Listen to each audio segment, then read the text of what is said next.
اللهم صل على محمد وعلى آل محمد. اللهم صل على محمد وعلى آل محمد.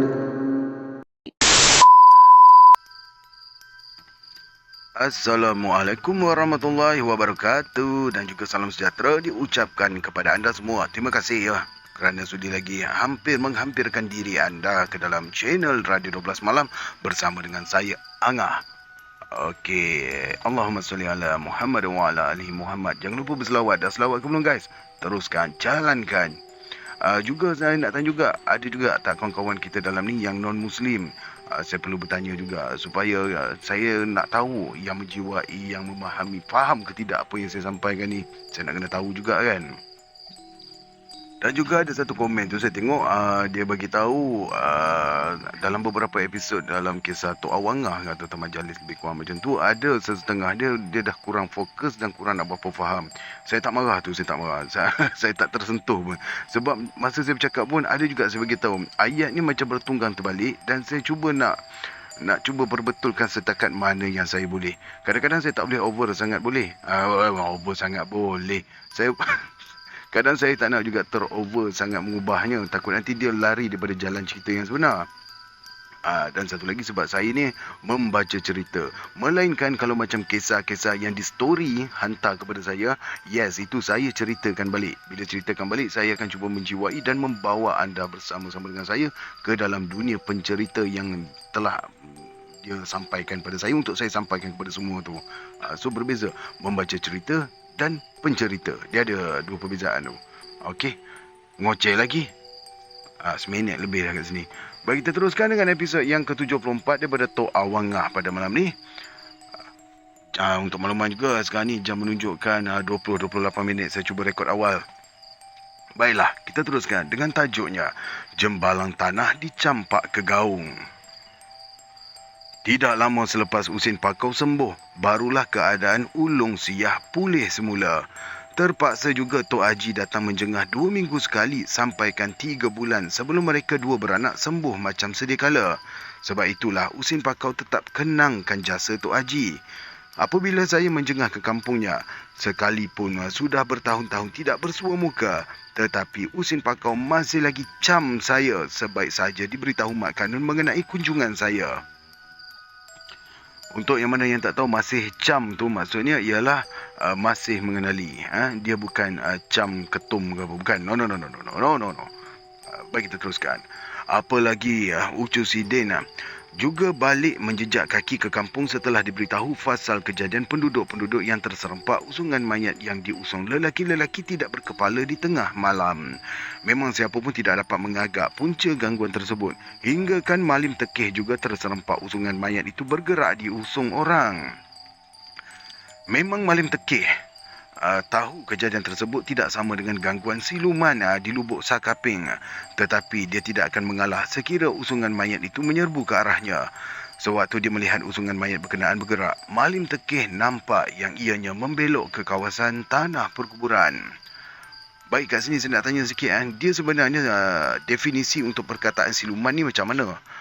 Adakah dimaksudnya jelmaan ke macam mana? Sebab saya tengok bila saya search kat Google untuk fahaman saya, ada siluman ular, ada siluman beruk. Apa maksud sebenarnya definisi kepada siluman tu? Jadi-jadian ke? Minta tolong komen mana yang tahu.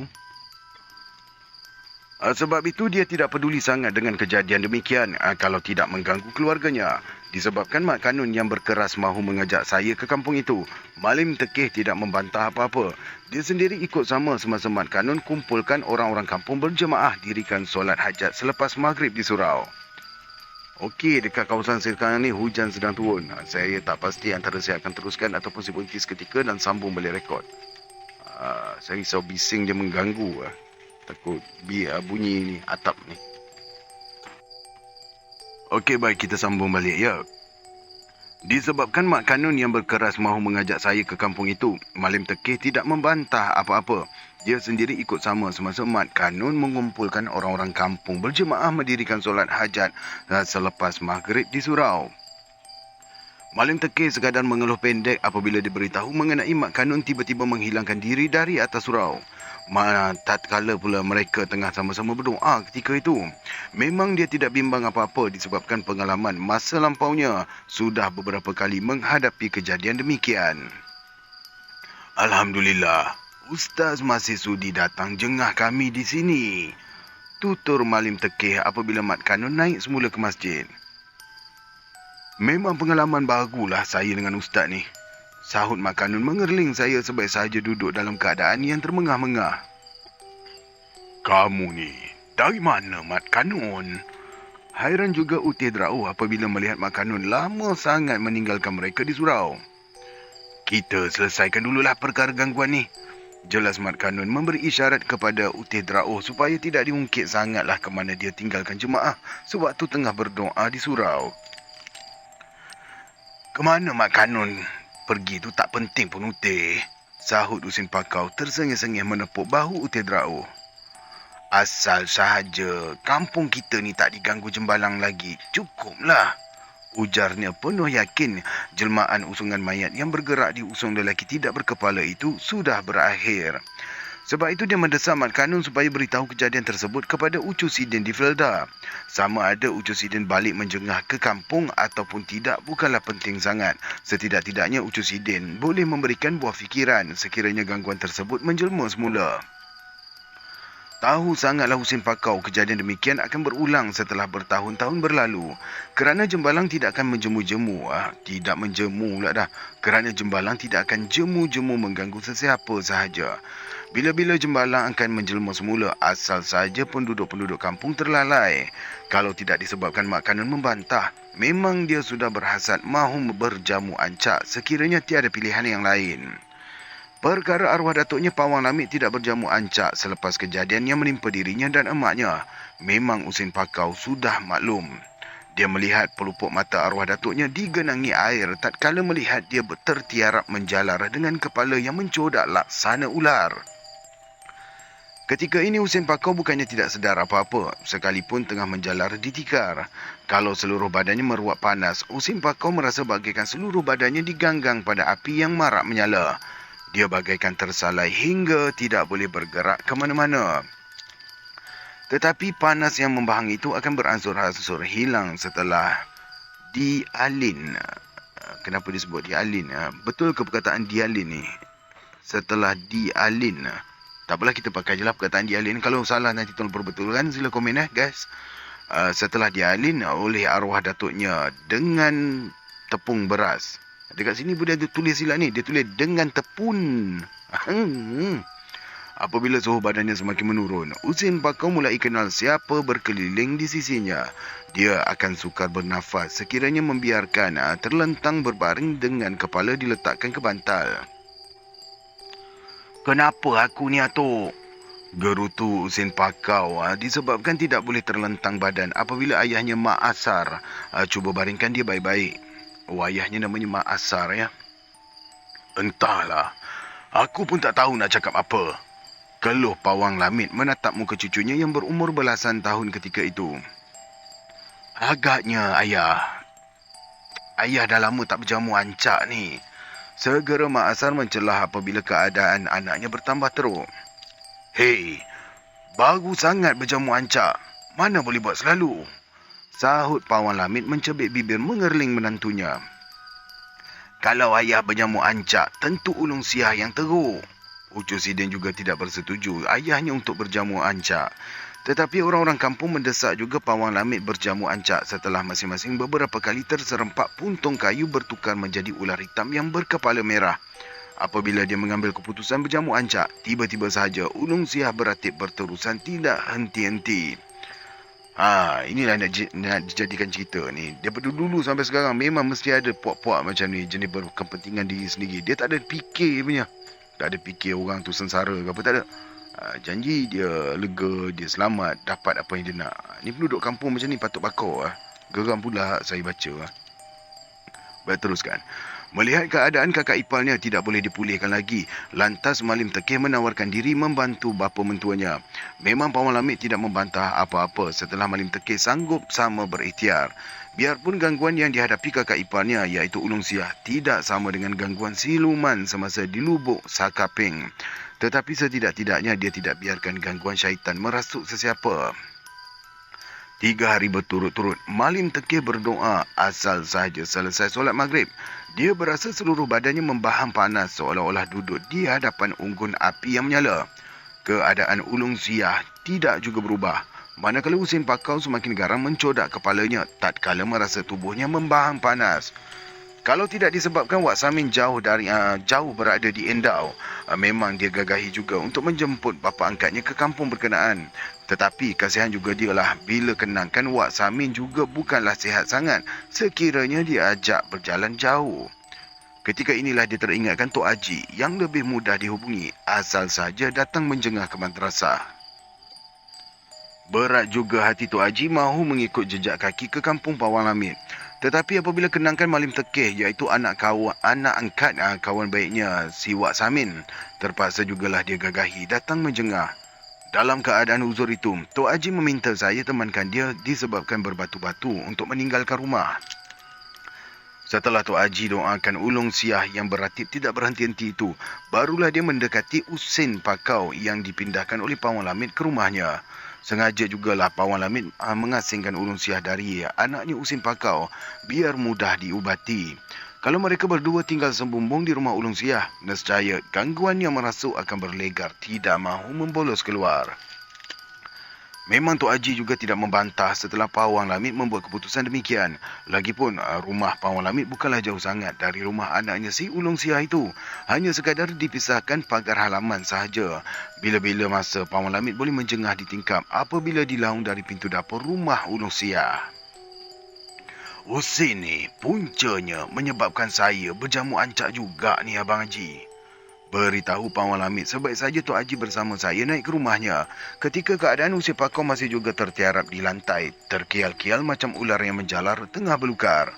Sekali-sekala dia mencodak kepala tinggi disebabkan nafasnya tersekat akibat lama sangat tertiarap. Tak penat ke kamu ni meniarap? Sengaja Tok Haji mengusik apabila Husin Pakau mengangguk kepala mengakui memahami apa yang berlaku ke atas dirinya. Susah nak bernafas kalau terlentang tu. Sahut Husin Pakau terkebil-kebil mata disebabkan dia memang sedar dengan kejadian yang menimpanya. Kalau badannya panas, baru dia tak sedar apa-apa. Jelas mak asal mengusap-ngusap kepala anaknya tu. Kamu nak duduk tak ni? Kamu nak duduk? Ujar Tok Haji memberi isyarat supaya Husin Pakau didudukkan biar bersandar belakang pada bantal. Sebaik saja Mak Asar cuba dudukkannya. Tiba-tiba saja Husin Pakau jatuh terhempas ke lantai. Marah benarlah dia apabila ditegak duduk hingga tersandar pada bantal yang disendal. Sekaligus pula dia menjelirkan lidah panjang dengan kepala yang mencodak. Tersenyum Tok Haji apabila kepala Husin Pakau melenggok-lenggok laksana ular tedung yang mahu menerkam mangsanya. 3 kali jugalah Tok Haji membacakan Al-Fatihah terus dihembus perlahan ke muka Husin Pakau dan menyebabkan anak muda itu menggelepar. Dia meniarap ke lantai dengan kepalanya ditanggung pada bahu. Kemudian Tok Haji membacakan 3 kali doa ini. Baik, saya cuba baca. Kalau silap tolong perbetulkan. Saya tahu dalam pendengar kita ni rajin membantu saya dalam ni. Baik, terima kasih banyak. Semoga Allah merahmati kalian-kalian. Amin ya rabbal alamin. Kemudian Tok Haji bacakan 3 kali. Allah Allahi tawakkalna rabbana latajad aina fitnatan liqaumil zalimin wa najjina birahmatika minal qaumil kafirin. Apabila dia mengisar tapak tangannya sekaligus muka Husin Pakau bertukar menjadi merah, lantas menginsut ke hadapan seolah-olah ular yang menjalar. Haha, Tok Haji ni bukan datang nak mengubat, gerutu Husin Pakau melenggok-lenggokkan kepala. Kalau macam ni niat nak bunuh aku ni. Dia mencemik muka, sengaja mengejek disebabkan geram sangat mukanya dihembus oleh Tok Haji. Tersengih-sengih Tok Haji merenung tajam ke muka Husin Pakau. Kemudian mencuit bahu saya menyuruh azan sebanyak 7 kali, diikuti pula dengan membaca surah At-Tariq. Tatkala saya azan, memang si Usin Pakau ni menggertak bibir menahan rasa marah yang mendongkol. Disebabkan badannya tertiarap tidak boleh bergerak, terpaksa jugalah dia melenggot-lenggot kepala sahaja melepaskan dendam di hatinya. Apabila Tok Haji menepuk belakang saya 3 kali, tiba-tiba saya terasa tubuh saya ni macam melayang jatuh ke dalam gaung yang curam. Ketika badan saya jatuh tergolek di bawah gaung, kawasan berkenaan terang benderang dengan padang lalang yang terbentang. Sekali-sekala kedengaran Tok Haji berbisik menyuruh saya mara ke hadapan, mencari punca gangguan yang merasuk dalam diri Usin Pakau. Lama saya terpinga-pinga di kawasan padang lalang itu, baru ternampak daun lalang bergerak-gerak di rempuh kuat. Tetapi Tok Haji ingatkan saya supaya terus berzikir jauh di sanubari. Di tengah daun lalang bergerak-gerak itu, terjonggol kepala ular tedung selar hingga 2 depa yang mencodak tinggi. Tatkala ular berkenaan mahu menerkam, segera pula Tok Haji menyuruh saya bacakan 7 kali surah Al-Ikhlas dan dihembuskan kepada ular yang mencodak kepala itu. Sekaligus ular itu terpelanting di tengah belukar lalang menghampas-hempaskan badannya. Kemudian bingkas bangun seorang lelaki kurus memegang tongkat rotan yang songsang. "Jangan salah orang je awak nampak." "Ya, jangan salah orang je yang awak nampak." Gerutu lelaki kurus itu mencebik bibir menghentak tumit ke tanah. "Kami ni bukan nak bermusuh dengan awak. Lebih baik awak pergi." Bentaknya menyuruh saya berundur. Sebaik saja Tok Haji berbisik menyuruh saya azan. Tidak bertangguh, saya azan berulang-ulang kali. Sekaligus pula batu-batu berbara merah berterbangan menerjah ke arah lelaki kurus yang menyebabkan dia terkial-kial mengelak. Padan muka kau. Asal saja batu-batu berbara berkenaan menyinggahi tubuhnya, api memancar membakar kulitnya sampai melecur seluruh badan. Terketar-ketar dia memberitahu mengenai moyang labang yang mencampakkan dirinya ke tengah gaung dalam setelah mengamalkan jembalang tanah. Marah benarlah dia pada moyang labang, tidak pedulikan apa-apa sekalipun, puas merayu setelah dia mengalah tidak mahu melawan apa-apa. Oh, dia pernah lawan dengan moyang labang dan dia merayu tapi moyang labang I don't care. Pada nama muka kau Pak Tua. Malahan moyang labang memukul kepalanya 3 kali hingga bertukar menjadi ulang tedung selar. Lelaki kurus itu mengaku jarak umurnya sudah beribu-ribu tahun, tetapi masih menyimpan dendam akibat dicampakkan moyang labang ke tengah gaung dalam. Ketika ini Tok Haji bisikkan kepada saya supaya tidak melayani apa-apa pun alasan lelaki kurus itu. Tok Haji menyuruh saya membacakan, Qul marabbus wal ardi qulillahu Qul afattahaztum min dunihi awliya ala yamlikuna li'anfusihim naf'an waladhdara.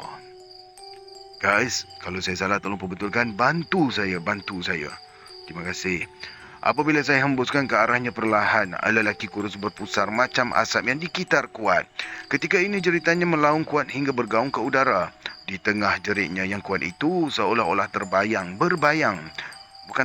seolah-olah berbayang lelaki berjubah kuning terjegat berdiri di tebing gaung memerhatikan lelaki itu di pusar angin. Banyak kisah yang menceritakan tentang lelaki berjubah kuning. "Kamu syaitan yang dilaknat," seru bayangan lelaki berjubah kuning itu menuding jari ke arah lelaki kurus yang berpusar laksana asap dikitar angin kencang. "Kenapalah kamu biarkan aku diseksa macam ni, moyang labang?" sahut lelaki kurus itu termengah-mengah setelah angin tidak memusarkan tubuhnya. "Siapa yang nak percayakan dengan kamu, syaitan?" tutur moyang labang seolah-olah bayangnya menyerupai lelaki memakai jubah kuning. Tatkala saya mendengar bisikan Tok Haji membacakan Al-Fatihah, bayangan lelaki berjubah kuning itu menadah tangan ikut sama berdoa. Yes, betul. Perlahan dia beritahu Tok Haji mengenai lelaki kurus itulah yang menjelma menjadi kerusang emas, menyebabkan anaknya Mamat difitnah mencuri di rumah Tok Man Kaya. Apabila lelaki kurus itu bersatu dengan Udalia, memang sesiapa sahaja menemui kerusang emas kesan terbakar itu akan mengidap pekung tokak seluruh badannya. Udalia juga akan mengalami pekon-tokak seluruh badan sekiranya tidak lumatkan badannya dengan darah suaminya. Setelah memakai kerusang emas kesan terbakar itu, Udalia kelihatan semakin jelita. Sebaik saja badannya mulai merenyam gatal seolah-olah dirayapi hama. Lelaki kurus itu akan menjelma di hadapannya. Lelaki kurus itu memaksa Udalia kelar sahaja leher suaminya yang tengah nyenyak tidur, biarkan darahnya membuak keluar. Tidak bertangguh, lelaki kurus itu akan sapukan darah berkenaan di seluruh tubuh Udalia, biar perempuan itu tidak dihinggapi pekong tokak. Dahsyat kan? Zaman dulu, dia punya kisah ni kena hilangkan rasa gatal pakai darah orang. Mungkin pada zaman ketika tu Mopiko belum wujud lagi. Bukan kata Mopiko ya. Minyak Cak Yuyi pun tak wujud, saya silap ya. Okey, saya teruskan. Sebab itu ayahnya Aki Bagun usir keluar Udalia supaya tinggalkan kampung halaman. Setelah menyedari amalan tersebut mengganggu penduduk-penduduk kampung. Setelah dihalau ayahnya, Udalia berpindah mencari perkampungan yang lain. Tidak lama selepas dia berpindah itulah, Udalia diberitahu mengenai ayahnya Aki Bagun ditemui mati dengan lehernya dikelar laksana lembu yang disembelih. Ya Allah, minit yang ke-16. Allah. Maafkan saya ya, mungkin sebab saya tak cucurnya ubat nyamuk ni saya dah cucur ubat nyamuk. Jenama D-Blend. Mudah-mudahan tak tergagap lagi lah ya. Baik, kita teruskan. Apabila berpindah di kampung moyang Lambang, bimbang juga dia fasal suaminya akan dikelar leher. Tentu seisi kampung akan memusuhi dirinya setelah diketahui membunuh suaminya sendiri. Ketika inilah perempuan berambut mengerbang itu menjelma di hadapannya, mendesak berkahwin dengan 7 suami, biar gangguan lelaki kurus itu tidak mampu bertahan. Ayo, 7 lelaki guys. Setelah Udalia bersuami 7 lelaki, serentak tu. Dia tidak mengalami gatal yang merenyam seluruh badan. Mau tak hilang mengenyam kau lah. 7 lelaki kau. Mau tak hilang mengenyam. Lelaki kurus itu tidak berupaya mahu menggelar leher suami Udalia, biar tenaganya tidak lemah. Masakan dia boleh menumpang minum darah lelaki bersuamikan Udalia setelah perempuan rambut menggerbang itu melindungikannya. Lantas lelaki kurus itu menjelma menjadi ular tedung selar, membolos masuk ke rumah moyang Labang. Tentu moyang Labang akan memburunya keluar dari rumah hingga dia menyusup ke rumah Udalia. Masakan pula perempuan menggerbang rambut itu dapat bertahan sekiranya moyang Labang memburu ular tedung selar yang bersembunyi di rumah berkenaan. Tetapi moyang Labang tidak hambat pun ular tedung selar yang menyusup masuk ke rumahnya. Belum sempat lelaki kurus itu melarikan diri, dia sudah mencekak kepalanya. Moyang Labang tidak pulihkan lelaki kurus yang menjelma menjadi ular tedung selar itu. Tetapi dia terus dicampakkan ke dalam gaung biar terperosok menjadi jembalang tanah. Bayang yang dilihat tadi bukan boleh dipercayai sangat. Segera Tok Haji ingatkan dalam bisikan halus ke telinga saya. Kuat pula lah bunyi motor budak-budak ni malam ni.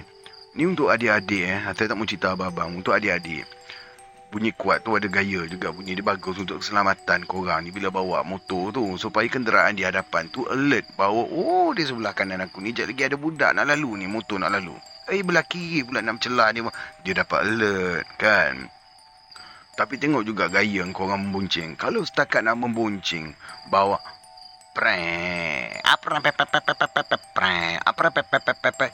itu namanya mengundang nyumpah. Jangan sampai aku sumpah kau orang jadi batu. Tiba. Sebab itu saya tidak peduli sangat mengenai bayang moyang Labang ataupun lelaki kurus berkenaan.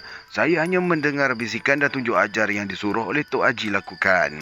Biarlah lelaki kurus itu menuduh moyang Labang kurung dia di dalam gaung.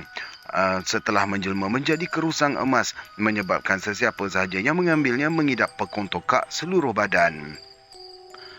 Setelah mengidap pekon tokak, lelaki kurus itu akan menjelma lantas memaksa mereka mematuhi kemahuannya. Dia yang memaksa Udalia kelar leher suami tatkala tengah tidur nyenyak. Apabila seisi kampung memusuhi Udalia, lelaki kurus itu akan berterusan mengganas hinggakan Aki Bagun juga ditemui terkejang mati dengan leher yang dikelar. Tatkala Udaliah berpindah ke perkampungan moyang Labang, memang lelaki kurus itu tidak dapat mengelak apa-apa pun. Selagi kerusang emas kesan terbakar itu masih dipakai oleh Udaliah, ke mana sahaja lelaki kurus itu terpaksa ikut sama. Tahu sangatlah lelaki kurus itu apabila moyang Labang tidak mahu mengambilnya sewaktu ditemui melekat pada perdu rumpun senduduk. Hanya selepas Mamat menemui Buntat di tempat mereka berhenti rehat sewaktu mengerjakan kebun, moyang Labang didekati penghulu bunian. Moyang Labang menjadi kaya setelah mendapat kambing beribu-ribu ekor melalui bantuan penghulu bunian yang menumpang tinggal bersama dengannya. Kalau tidak disebabkan penghulu bunian, bila-bila sahaja lelaki kurus itu sanggup berdepan dengan moyang Labang. Oh, kuat bunyi lori ni. Semoga pilot-pilot darat kita semua dipermudahkan urusannya. Hati-hati. Hujan ni, hujan. Hati-hati. Tetapi kejujuran moyang Labang tidak mahu mengambil barang-barang yang bukan haknya, menyebabkan dia mudah bersatu dengan penghulu bunian. Masakan pula lelaki kurus itu boleh memperdayakannya selagi penghulu bunian mendampingi moyang Labang. Aku berlawan dengan penghulu bunian, bukannya dengan moyang Labang.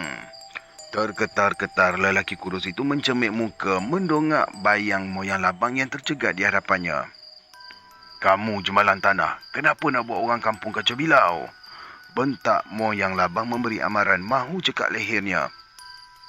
Lama sangatlah aku dikurung dalam gaung dalam ni, beritahu lelaki kurus itu masih menyimpan dendam. Jangan kau ingat, bila moyang Labang tak ada, kau boleh bebas, ujar moyang Labang yang berbayang-bayang memakai jubah serba kuning. Aku tahu, kamu sekarang ni penghulu bunian, betul tak? Lantas lelaki kurus itu mengejek seolah-olah tidak mahu mengalah. Ho, macam logik juga kan moyang Labang dia bersandar di batu bertimpuh tiba-tiba hilang. Dan sekarang ni kawan ni, orang ni lelaki kurus ni ejek. Dia kata dia tahu kamu dah jadi penghulu bunian. Logik. Kamu dikurung moyang Labang dalam gaung dalam kerana kamu tu ganggu manusia. Tutur bayangan moyang Labang itu mengherdik keras. Apabila dua lembaga itu terus bermusuhan, lantas saya memberi isyarat supaya jemaah moyang Labang itu bertindak ke atas lelaki kurus berkenaan. Tidak bertangguh, moyang Labang mencapai cemeti terus menyebat lelaki kurus itu. Setiap kali cemeti itu hinggap ke tengah belakangnya, tiba-tiba sahaja kulitnya menjadi reput, laksana kudis tokak yang membusuk. Mengerang-gerang lelaki kurus itu menahan kesakitan akibat belakangnya disebat dengan cemeti. Ketika ini, moyang Labang sekadar mendengar perintah Tok Haji supaya menyerang lelaki kurus itu berterusan apabila dibacakan doa. Bal naqzifu bitaqi alai batili fayad. Ni saya nak baca ni, saya risau ni sebab kadang-kadang bila dia menggunakan perkataan Rumi, saya takut dia ada typo. Macam sini MG HU. Takkan saya nak sebut Fayad menghuhu. MG ni saya nak bunyikan macam mana ni? Harap semua boleh jelas jadi saya akan skip. Saya ragu-ragu sebab MG saya tak tahu nak bunyikan mek ke apa. Saya risau sangat tu. Minta maaf ya. Baik, saya teruskan. Sehingga lelaki kurus itu rebah ke tanah. Kudis tokak di seluruh badannya bertukar menjadi sisik, menyebabkan ianya bertukar menjadi ular. Tidak bertangguh, ular berkenaan dicampakkan oleh moyang Labang ke dalam gaung dalam yang curam. Moyang Labang ingatkan lelaki kurus itu mengenai usin pakau keturunannya apabila diganggu sampai tertiarap laksana ular. Salah aku je kamu nampak, ya? Salah anak cucu kamu. Kenapa tak diungkit? Marah benar lelaki kurus yang bertukar menjadi ular itu setelah dicampakkan ke dalam gaung yang dalam dan gelap. Dalam kegelapan di bawah gaung curam itu, lelaki kurus berkenaan ungkit fasal ma'asar yang membunuh ular tedung selar di tubir gaung. Bunuh ular yang melintas di tubir gaung samalah macam mencabar dirinya keluar dari bawah gaung curam. Sebab itulah lelaki kurus itu bingkas bangun setelah peluangnya terbuka mahu membalas dendam. Kamu dah berjanjilah moyang Labang, ujar lelaki kurus berkenaan terus mengejek. Kalau aku dianiaya, kamu akan bebaskan aku keluar dari gaung dalam ni. Terketar-ketar suara lelaki kurus itu menuntut janjinya. Apabila Tok Haji menyuruh saya azan, sekaligus tebing gaung runtuh menimpa gaung dalam. Batu-batu sebesar reban ayam menggolek jatuh menimbun gaung berkenaan. Ketika ini saya melihat Tok Haji membawa keluar usin pakau dari bawah gaung dalam yang bergegar kuat akibat tebingnya runtuh bertimpa-timpa. Memang saya masih cam pada ustaz ni. Maksud cam ni saya ulangi lagi ya. Ibarat macam ayat dia. Memang saya masih mengenali pada ustaz. Beritahu Sin Pakau apabila kenang kejadian yang tertiarap bagaikan ular menjalar. Dia akan mengalami sesak nafas sekiranya digagahi juga terlentangkan badannya biar berbaring bersandar belakang sendal ke bantal. Terima kasih kerana sudi mendengar dari mula sampai habis. Minta maaf banyak mengoceh di pertengahan cerita-cerita tadi sebab saya rasa mungkin perlu bercakap, saya akan bercakap. So moral of the story kat dalam ni apa dia moral of story dia? Saya risau tadi dekat ayat tadi tu yang MG saya nak sebut macam mana bunyi kau macam mana tadi, saya risau, minta maaf. Siapa yang tahu boleh komen kat dalam sama-sama kita kongsikan ilmu yang bermanfaat insya-Allah. Moral of the story yang saya nampak kat sini ni jangan pukul binatang lah, itulah kisahnya. Tapi kalau benda tu nak mengancam kita, nak buat macam mana kan? Sebab saya ni tak adalah berapa pandai, tapi saya masih ingat lagi di mana kalau jumpa ular jangan lari, eloknya bunuh. Baiklah, hujan pada semakin turun, tak boleh nak ngoceh panjang. Terima kasih lagi sekali saya ucapkan terima kasih kepada anda semua ya. Assalamualaikum warahmatullahi wabarakatuh.